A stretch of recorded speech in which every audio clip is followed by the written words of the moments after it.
স্বামীর নাম কখনো মুখে নিতে হয় না। স্বামীর নাম যদি কেউ মুখে নেয় তাহলে মারাত্মক বেয়াদবি এবং আল্লাহ তার উপর নারাজ হয়, এর জন্য জাহান্নাম অবধারিত। কোন স্ত্রীর উপরে যদি কোনো স্বামী সন্তুষ্ট থাকে তাহলে আল্লাহ তাআলা সেই স্ত্রীর উপরে সন্তুষ্ট থাকে। আর জামাইকে অনেকে ভাই বলে সম্বোধন করেন, এটা উচিত না আসলে।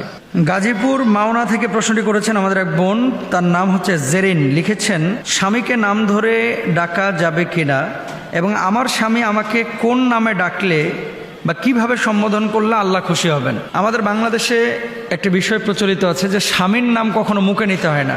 স্বামীর নাম যদি কেউ মুখে নেয় তাহলে মারাত্মক বেয়াদবি এবং আল্লাহ তার উপর নারাজ হয়, এর জন্য জাহান্নাম অবধারিত। এটা হচ্ছে এক নম্বর চাপা, মিথ্যে কথা। দুই নম্বর আরেকটা বিষয় আছে যে হাদিসের মধ্যে আছে আল জান্নাতু তাহতা আকদামিল উম্মাহাত, মায়ের পায়ের নিচে সন্তানের বেহেশত।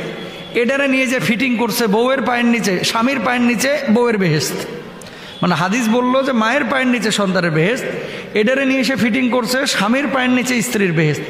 জাল হাদিস, মিথ্যে কথা, কোনো ভিত্তি নাই এটার। হ্যাঁ,